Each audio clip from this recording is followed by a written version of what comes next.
Good evening to you, dear friends and colleagues, wherever you are getting us from. Please indicate in the comments that you're able to hear me so that we can proceed. Otherwise, thank you so much for joining us. Remember, we've been carrying out episodes of live Facebook discussion around access to information. So today we are coming to the last episode, and we hope that with support, we hope maybe it may not be the last episode, but so far this is the last episode with regards to the first projection that was indicated. And we want to sincerely thank you for those of you that have been with us following all the discussions from day one.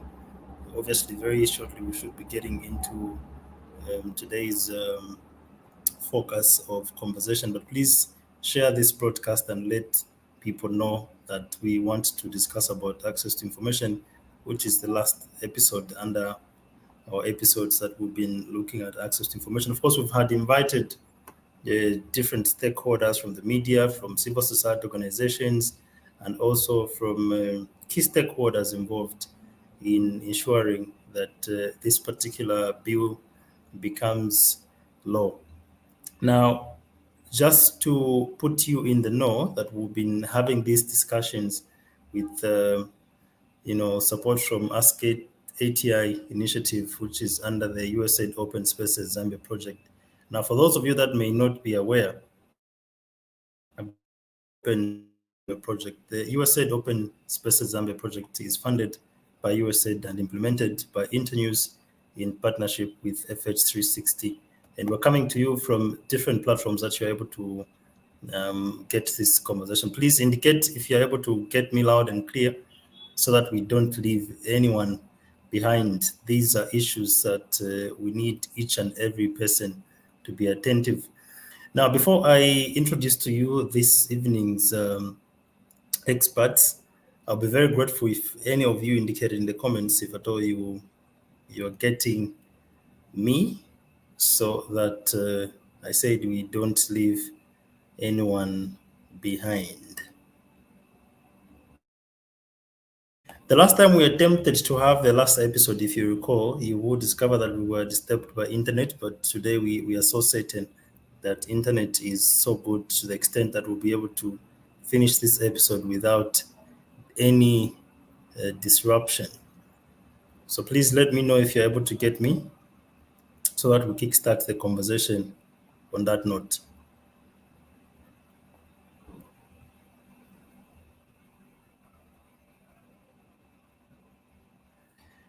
Now, so that we can start the conversation, of course, this being the last episode, we will try as much as possible,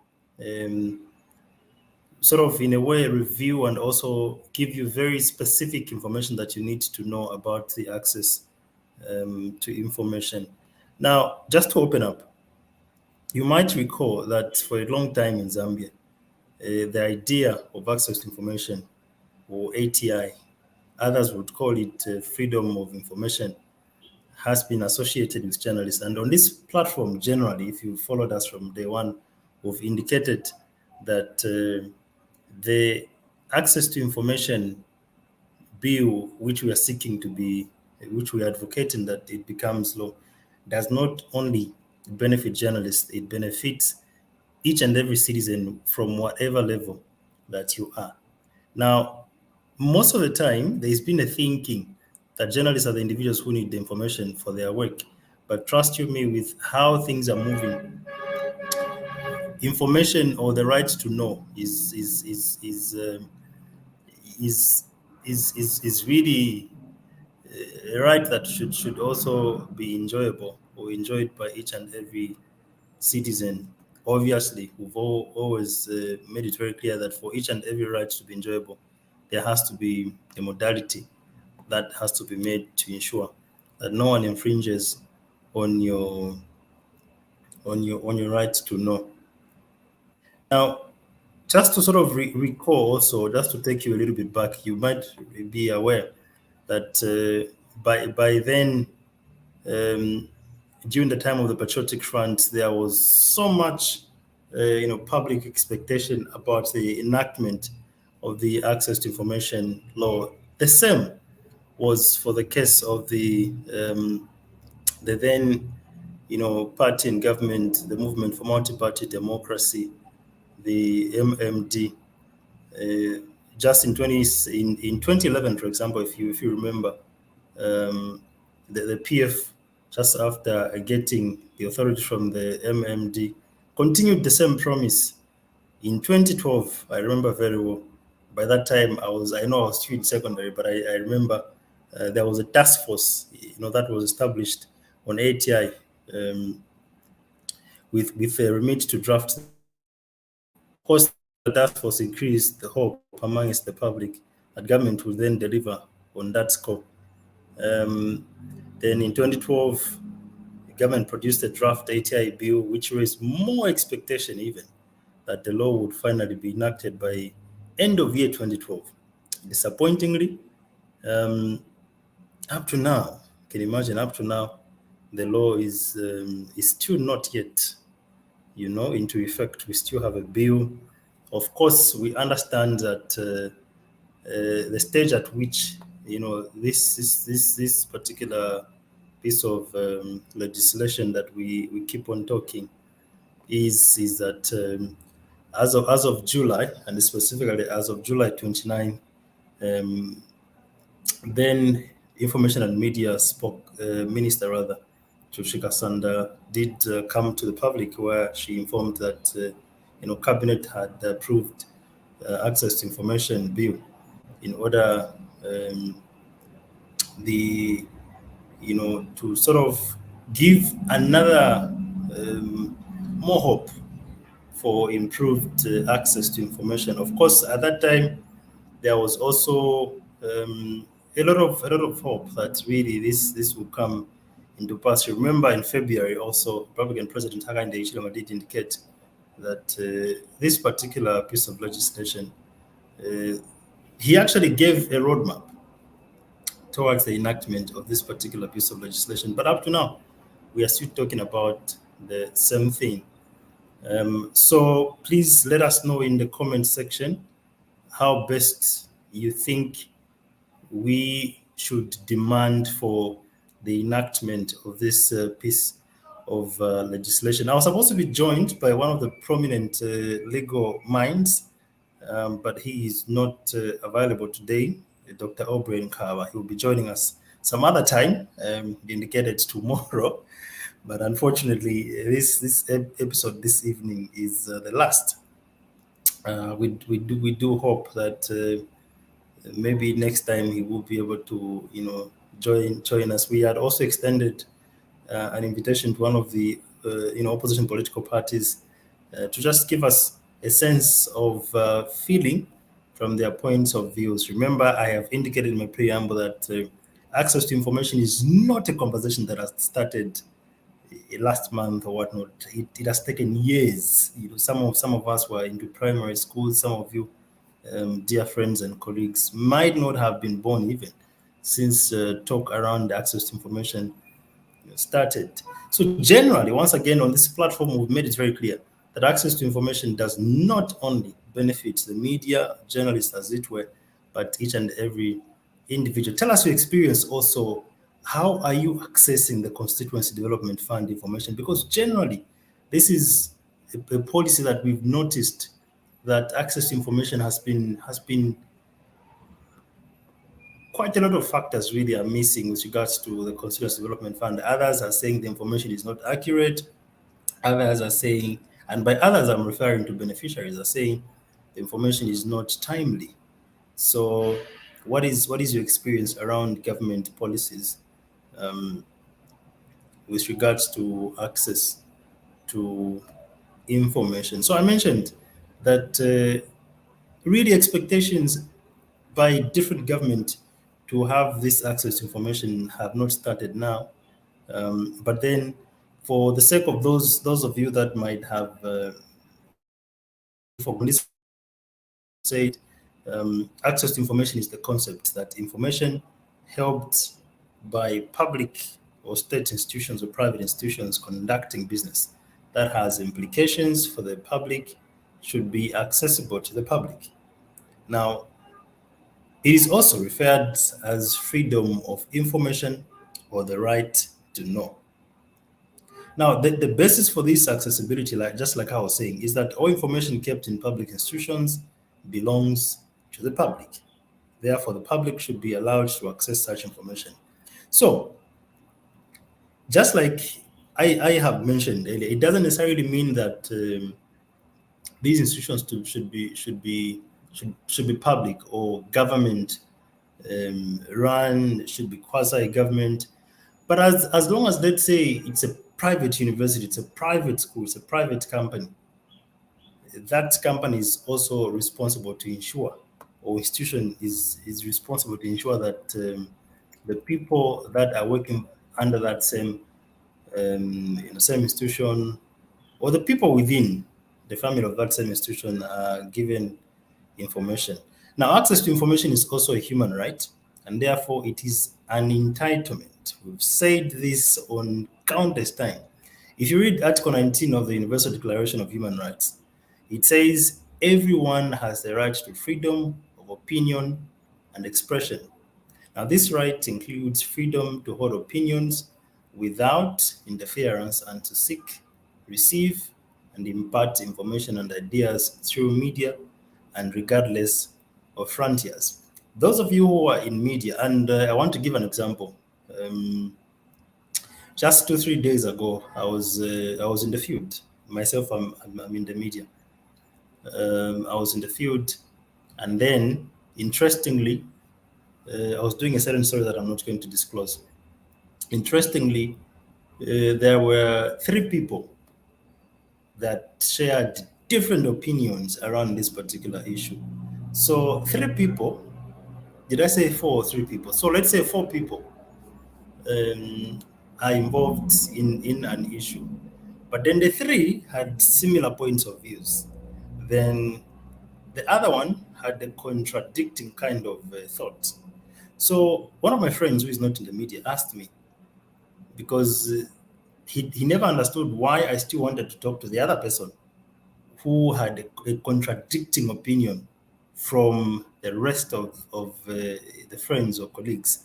So I explained to him, I said, look, at the end of the day, whether these 2 or 3 people are siding with each other, we still have to be able to give the platform or the opportunity for the other person to also express themselves. And after all, Article 20 of the Constitution does explain explicitly when it comes to freedom of expression. So I was just trying to sort of put in context of Article 19 of the Universal Declaration of Human Rights, which simply says everyone has a right to freedom of opinion and expression. So the right includes freedom to hold opinions without interference. So you see, the example that I gave with these 4 friends, who the 3 had similar opinion, but the other one had a contradicting opinion. But then, because I am some sort of a platform that they would have all used to be heard, I never left the other one because he had a contradicting statement from the rest of the colleagues. So this is what, in a nutshell, freedom of expression entails, and also generally um, the, the the freedom of opinion. Now, since access to information is a right, the state is obliged as a duty bearer to facilitate this right through legal mechanisms. So a piece of legislation that provides for a right to access information is referred to as access to information law or freedom of expression. Now, at the moment, I explained where we are with regards to the New Dawn's point of view. The New Dawn really has been giving raising hopes, just like any other political party that has had assumed public office before. But then the question is, will the New Dawn government be able to provide this particular piece of legislation before 2026? That is the question that probably some of you can sort of delve into the comment section to see how best you think around the access to information. So the question I'm asking: do you see the United Party for National Development (UPND) enacting this access to information? Please let me know what you think. If at all you think the UPND will be able to commit to its promise to enact the access to information bill into law. Of course, we noted yesterday there was a change at Ministry of Information. Um, Now we know that Minister of Information and Media is former Southern Province Minister Cornelius Moetua. We also look forward to seeing how best Mr. Moetua would deal with the issue of access to information. So tell me in the comments whether or not you see the UPND enacting the access to information bill into law.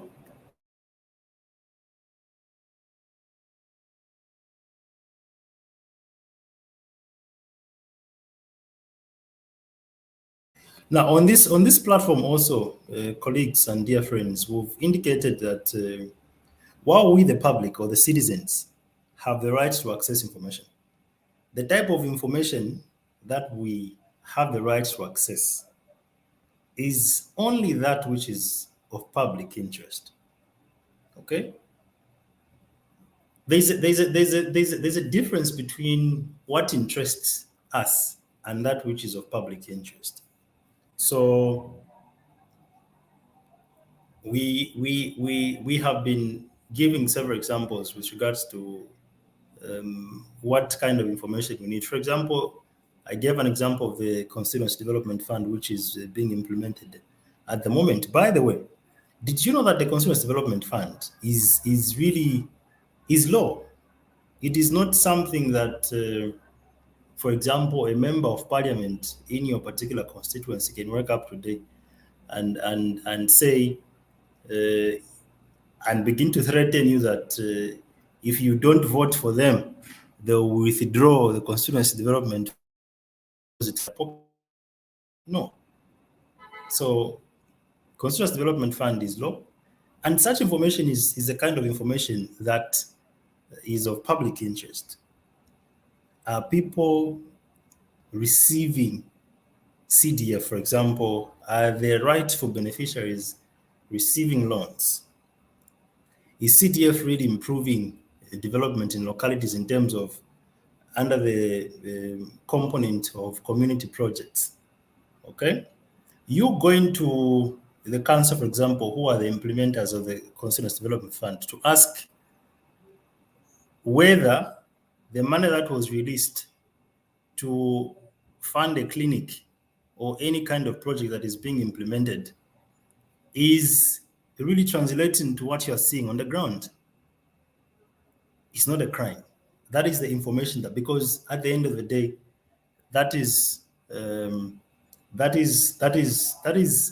that project belongs to the community, and we as community have the right to ask whether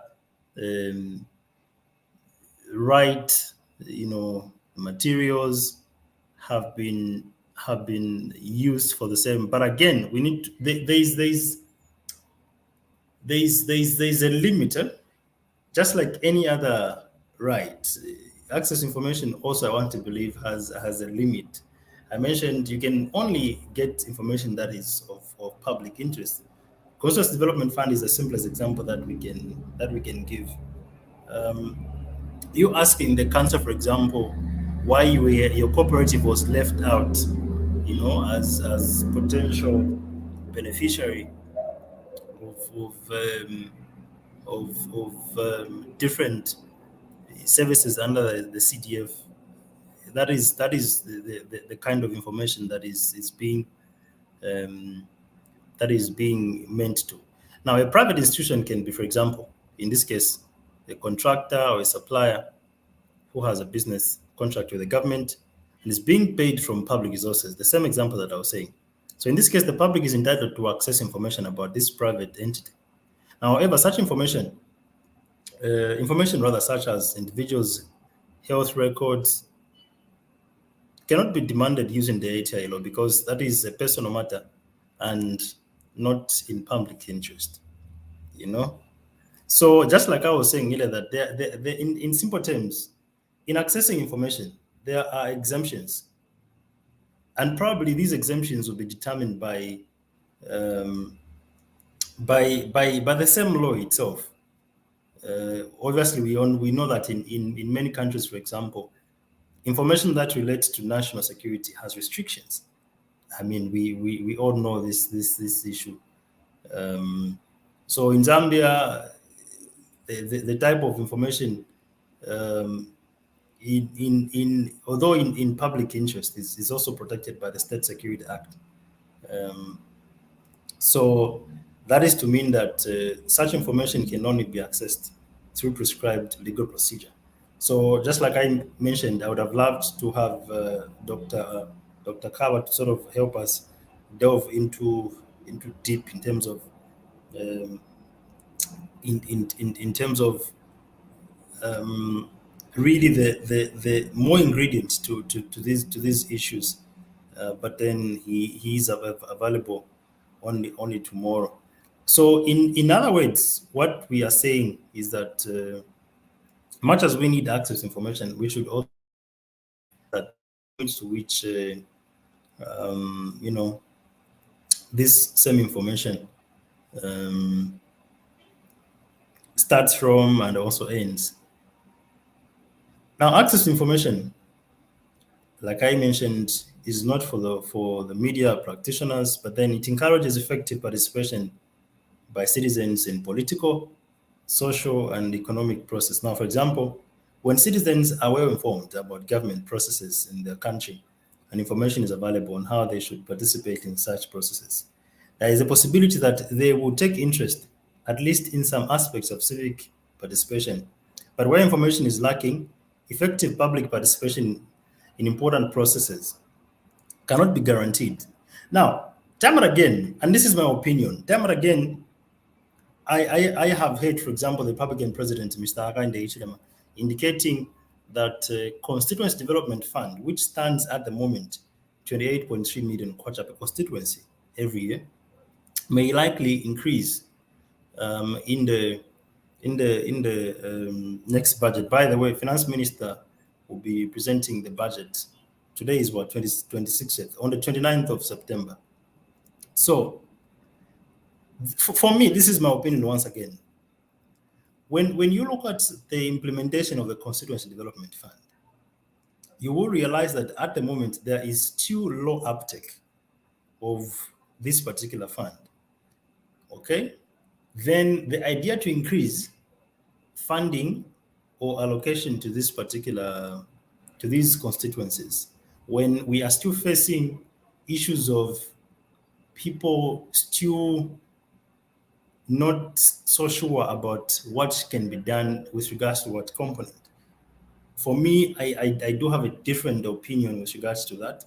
I would rather the fund is the allocation is maintained, then these implementers, the committees, go full throttle in the communities to ensure that beneficiaries then have the right information. Because after all, the question is, why is it that there is low uptake or utilization of the Constituency Development Fund? What we should understand is that, one, lack of information is generally the basic idea, and information is in different forms. There could be obviously reasons that are contributing for the low utilization of the Constituency Development Fund or low utilization because of lack of information.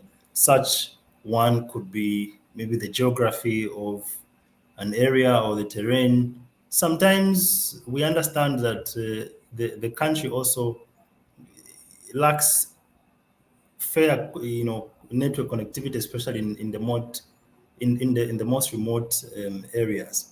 But then also to acknowledge that with the coming of constituency vehicles, possibly those vehicles will be able to be used for the intended purposes to ensure that right information reaches citizens, then obviously after the information has reached citizens, we will see improved uptake of the constituency development fund. Obviously, at that level, for me, when we see percentages of people utilizing constituency development fund rising, I can be very comfortable. So okay, now let's see how best we can we can increase. Now, I was just explaining to the purpose of access to information. So access to information also promotes a culture of transparency and accountability. So in a democracy, these two aspects, which democracy and accountability, they are so key to realizing good governance. And accountable public institutions cannot earn trust from the public.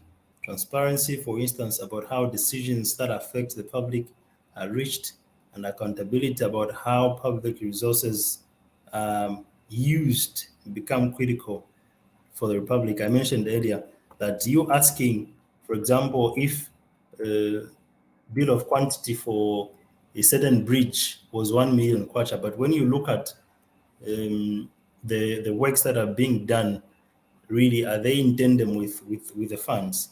You asking those that are implementing, in this case, the respective local authorities, is not insultious. You're just asking to be given responses, but then you don't go to the council, remove your shirt, and begin to tell them, oh, I know my right. But then there's also a decorum in how you can present um, your query. Now, transparency, for instance, about how decisions that affect the public are reached, and accountability about how public resources are used become critical. Now, in Zambia, it is important, for example, that information about public funds, which is what I was mentioning, meant for development projects in each constituency, is made available. By the way, I do have a problem also. On this platform, I've asked my guests from day one, I've asked my guests whether we as people also have deliberate interest to know about these things. Trust you me, when you go to your council, it doesn't matter. Even if it's Chipata Council or whatever, by the way, I love Chipata Council.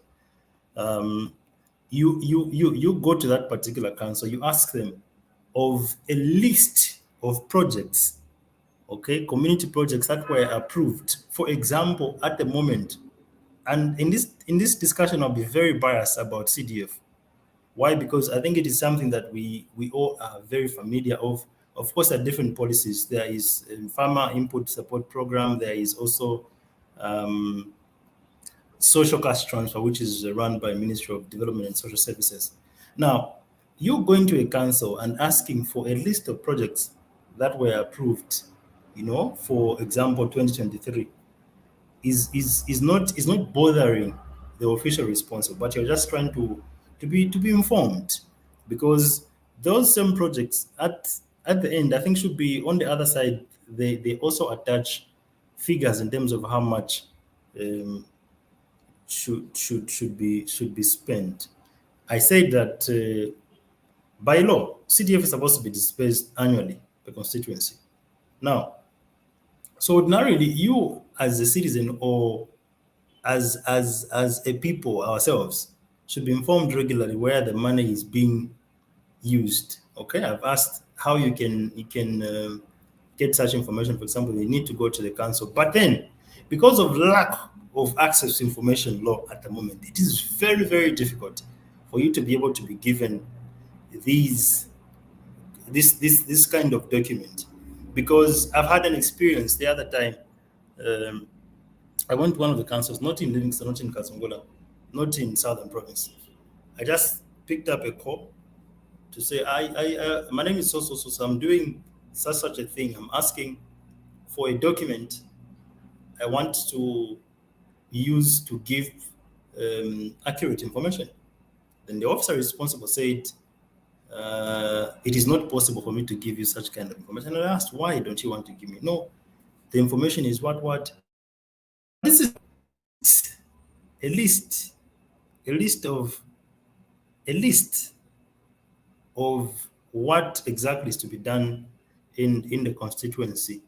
And the particular funding, in this case 2023.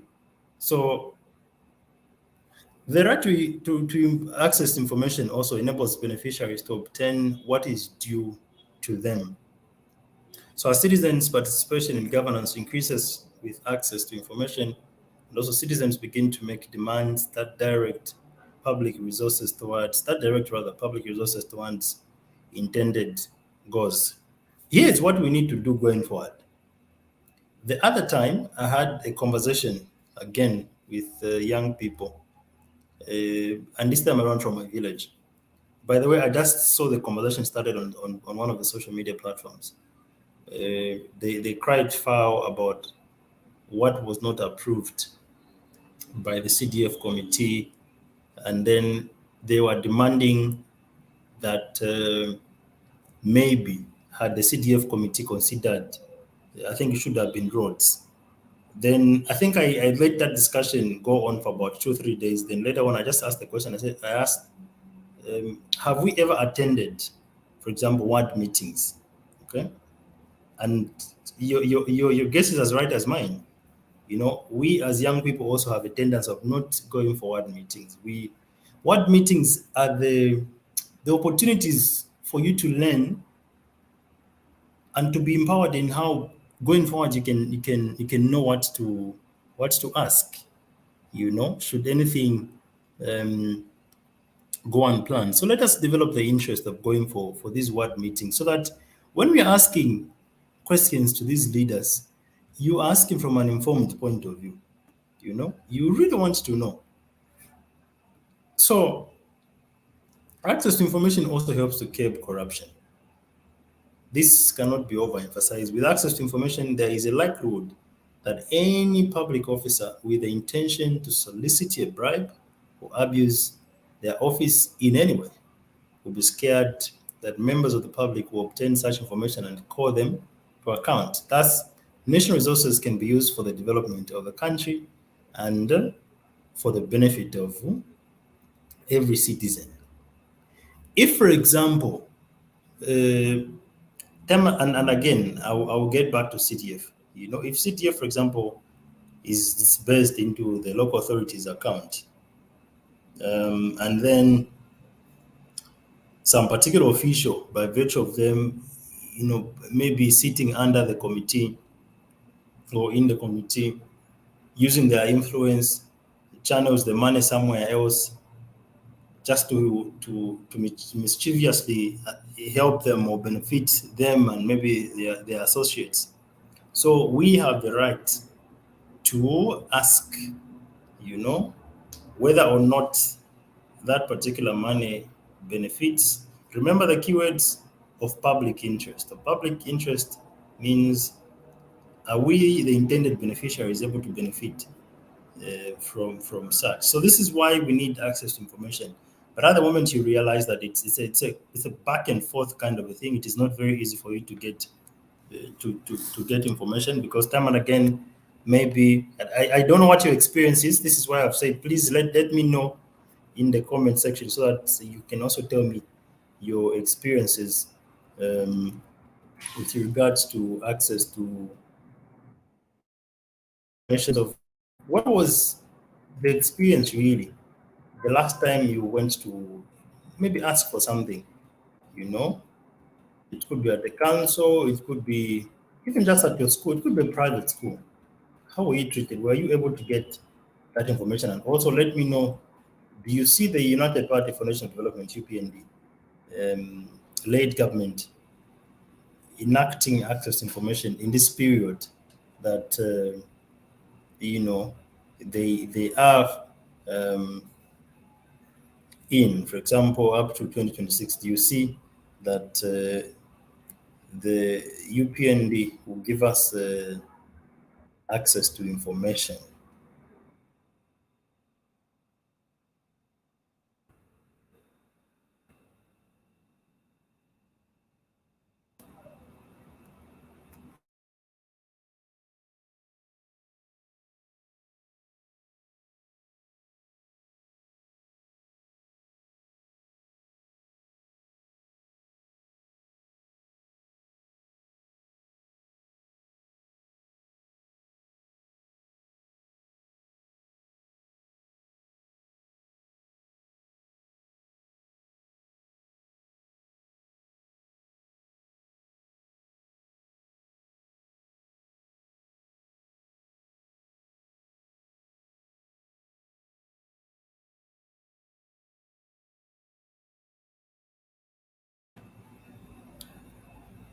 You can come also in the comment section. You let me know of the experience, and also tell me if at all your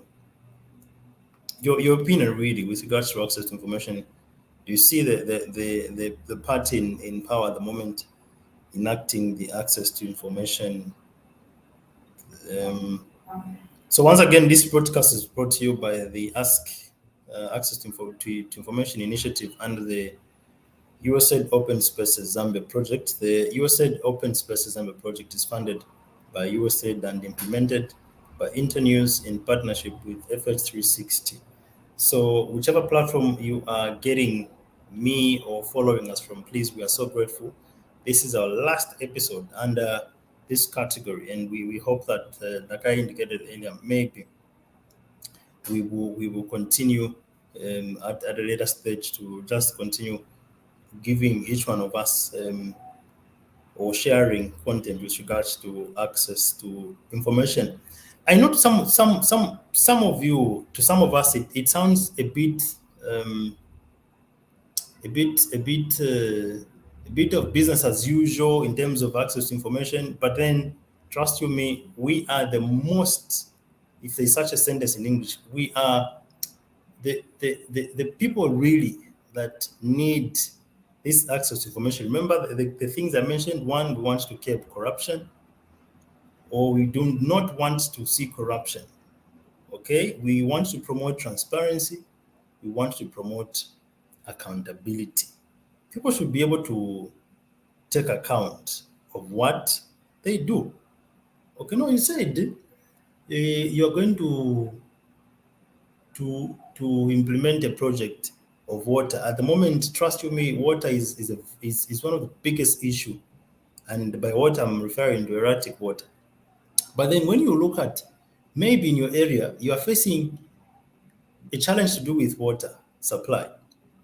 But because you've not taken interest to look at a list of projects that were awarded city your area, possibly, maybe the CDO funded a water reticulation project in your area.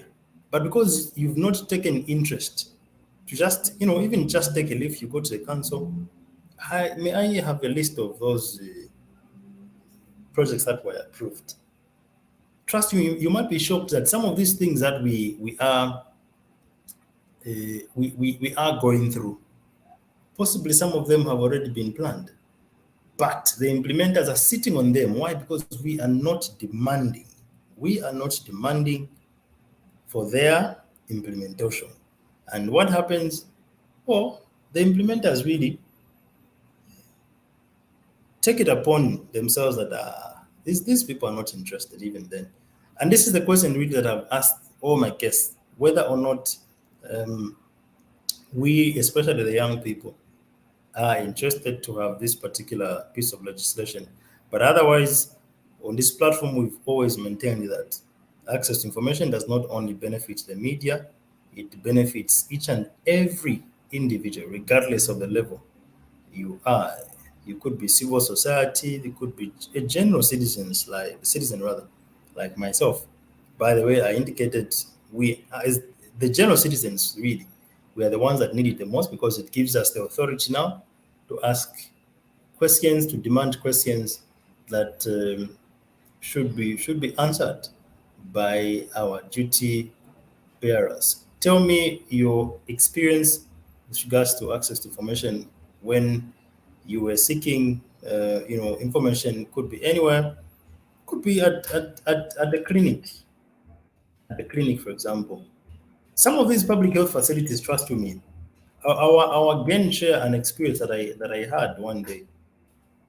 Um, Sometimes we all, well, I don't know if there are people that do not fall sick, but then there comes a point where you don't feel okay, and then you go to the health facility, and obviously without advertising for this, that was before Nima came on and all these other packages, where everyone was subjected to go to a public health facility.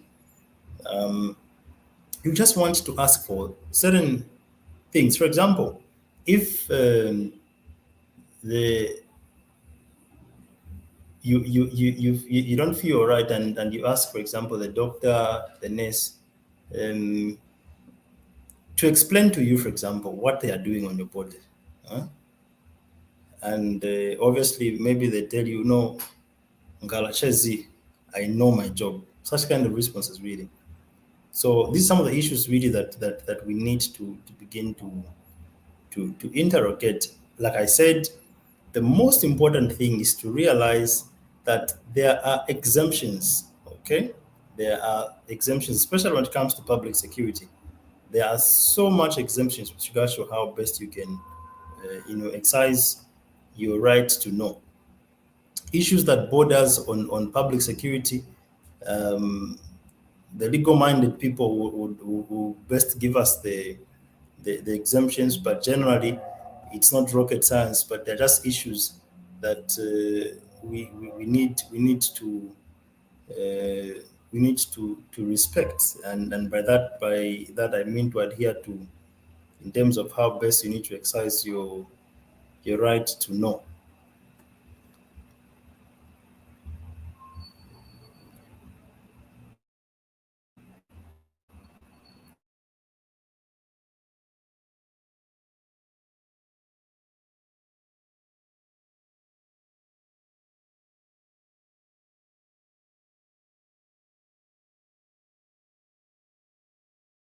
So please come through, and let me also get from you so that it doesn't sound as if I am talking alone. So, Shine Williams, I hope I pronounced your first name correctly. You say greetings, our freedom fighter. I hope you're not referring to Saint Michael. Yeah, I hope you're not referring to Saint Michael, but otherwise we appreciate your presence, sir. Please tell us also how best you think access to information should be really looked at. What was your experience the last time you sought public, or you sought information that was of public interest? I'll be very happy to hear your testimony with regards to how it was. So generally, access to information is a tool that each one of us, whatever age, needs, because after all, everything that government does, or everything that our leaders do, is for the public. It could be a private institution, a school, but then this management just wakes up to put up rules that you don't see fit to benefit you as students, you as employees. You have the right to ask, you know, but then there's a limit. Time and again, I've mentioned there's a limit to which you can, you can exercise your right to know.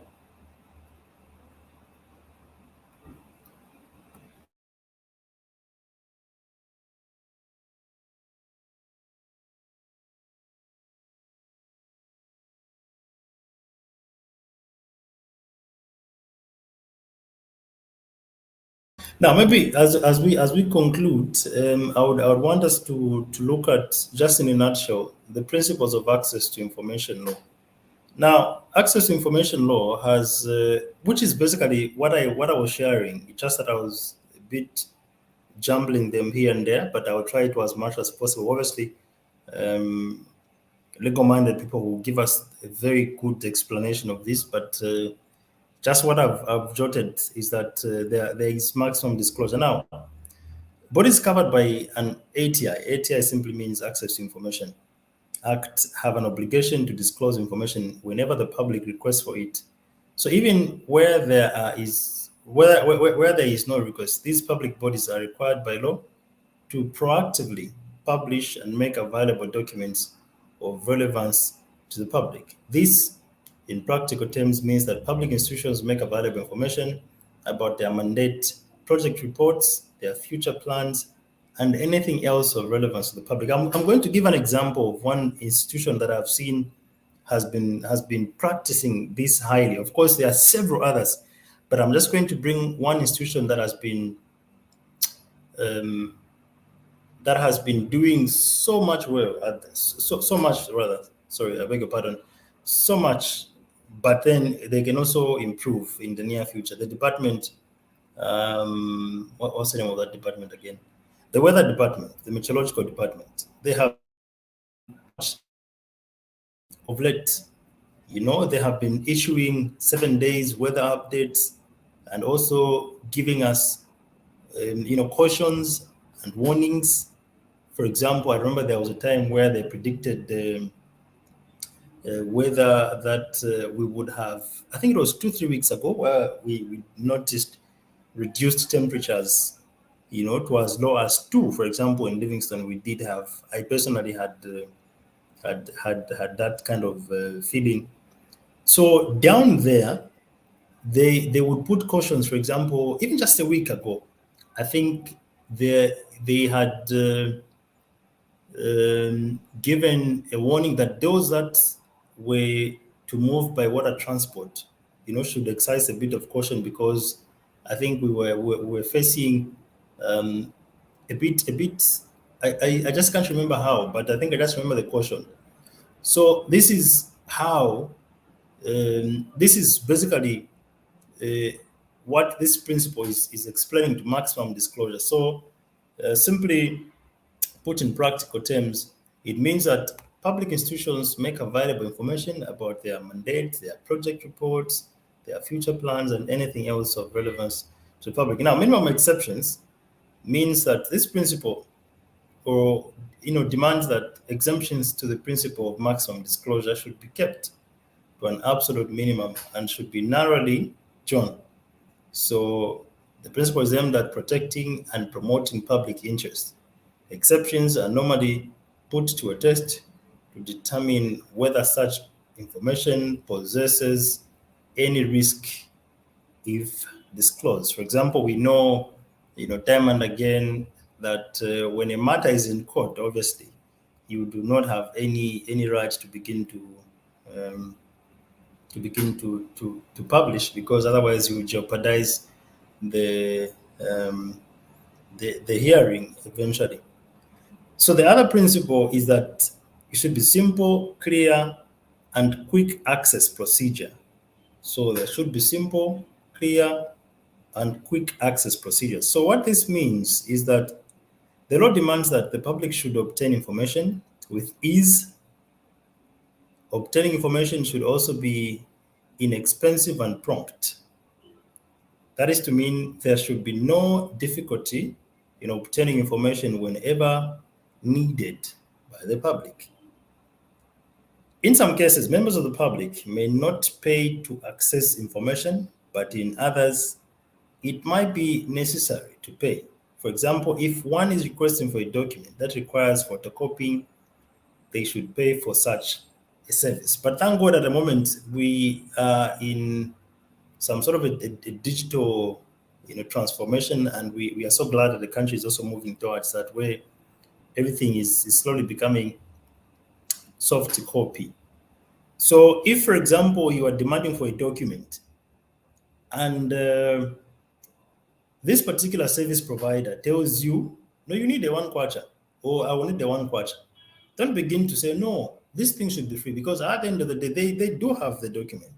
If you can't accept it by soft copy, then photocopy. Obviously, photocopying is not free, depending on the on where you are doing that from. So that is the case in which you may be allowed to pay, and you're not paying that same. You because you need that to be facilitated. If there's such a word, I can really borrow. There should be also effective enforcement. So the law should provide for independent appeal mechanisms and penalties. Any refusal to disclose information is accompanied by substantive rather written reasons, and includes the processes of appeal. And also the other principle is access to information law origins. Well, there are so much, rather there are so much so many countries rather um that have enacted this particular piece of legislation. But of course, Sweden was the first country in the world to enact this particular piece. Um, the legislation was enacted in the 18th century. That was in 1766 for Sweden. So since then, countries around the world have, discerned the necessity for this piece of legislation, and over 100 countries have enacted such laws. 11 of those countries are in Africa. We have Angola, Ethiopia, Guinea, Liberia, Nigeria, Niger, Rwanda, South Africa, Uganda, Zimbabwe, Tunisia, and others. So in Zambia, like I said, the process really has been ongoing from one regime to another. Now we're in the UPND regime. Of course, the roadmap has been given. Now we just wait for fulfillment of this particular piece of legislation. This is why I was asking you, or I'm still asking you in the comments to indicate whether or not you see the current party enacting its promise, rather fulfilling its promise to enact the access to information. So please, it could be even when this discussion has ended, we can continue the conversation on social media by texting, really. So indicate your thoughts around that particular issue.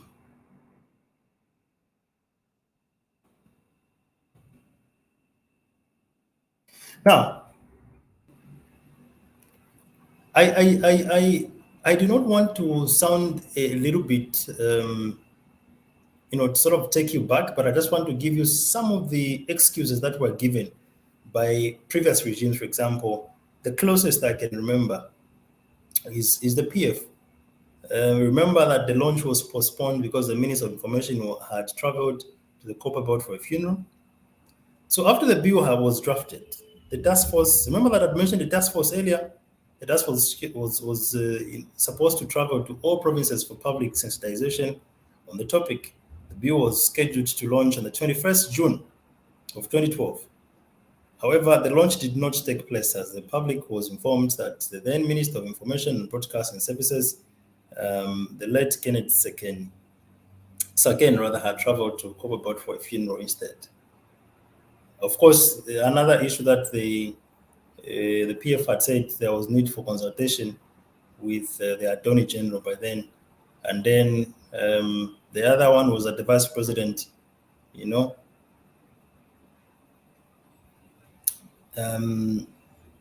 Vice President announced the bill will be tabled in Parliament in February 2013 from 2012. And then later on, there was the sickness of Media and Information Minister, which later led to this. Now, the other issue was that by then, that particular bill, which we have at the moment, was supposed to be harmonized with other existing laws. So these were really issues that the Patriotic Front had highlighted.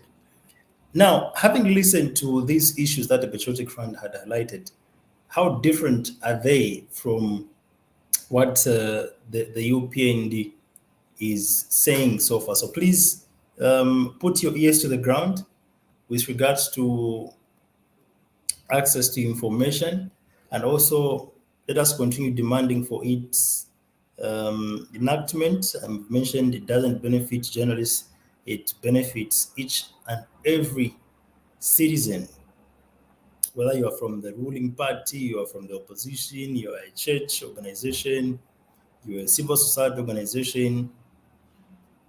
This particular piece of legislation is for each and every Zambian. And by the way, the court to advocate for the enactment of this particular piece of legislation is not for the civil society alone. We too, as citizens, have a role to demand for the enactment of this particular piece of legislation. If you have any question before we conclude, please get to the comment section and type the question or contribution before we conclude the discussion.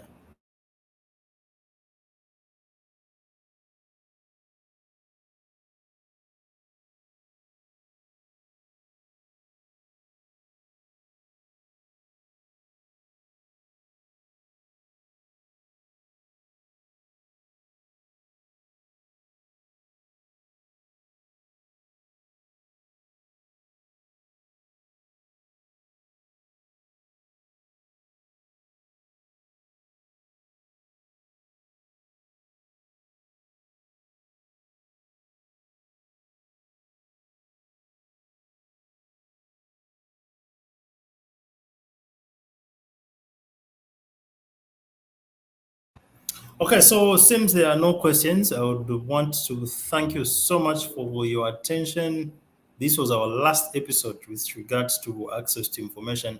But maybe just to mention, I was talking about the need for each one of you to get involved in terms of calling for the enactment of access to information. Now, you might recall that over 700 days, have passed since President Hakainde Hichilema promised to enact a rights-based access to information law, and also repeal and replace the Cyber Crimes Act, and repeal and replace the Public Order Act, these and many others, promise. But on the Alliance for Community Action Facebook page, if you can, I am kindly asking for you to go to Facebook, search for Alliance for Community Action Zambia.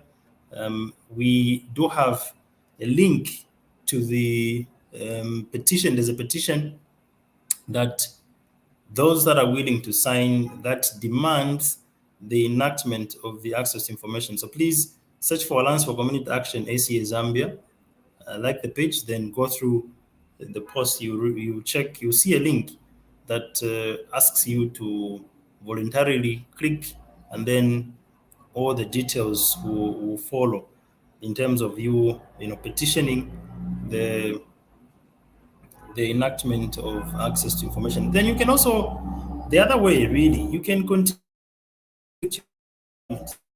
The members of parliament are the people that we elected, ask about access to information from them. And also, really, there is no harm in also you opening up a campaign that calls for the enactment of this particular piece of legislation into law, as long as you do it in good faith. Remember, every right has a limit. So much as you want to demand for the enactment of this particular piece of information, it is also important that we oblige to other already existing laws. Remember, the Constitution is the supreme law of the land. This broadcast was brought to you by the Ati Initiative and the USAID Open Spaces Zambia project. Now, the USAID Open Spaces Zambia project is funded by USAID and implemented by Internews in partnership with FH360. Thank you so much once again for your attention. We would have loved that we continued with this particular discussion, excuse me, but time isn't with us. We will be back again, hopefully, with the resources to continue engaging you and other stakeholders with regards to the continued implementation, demand rather for the enactment of the access to information.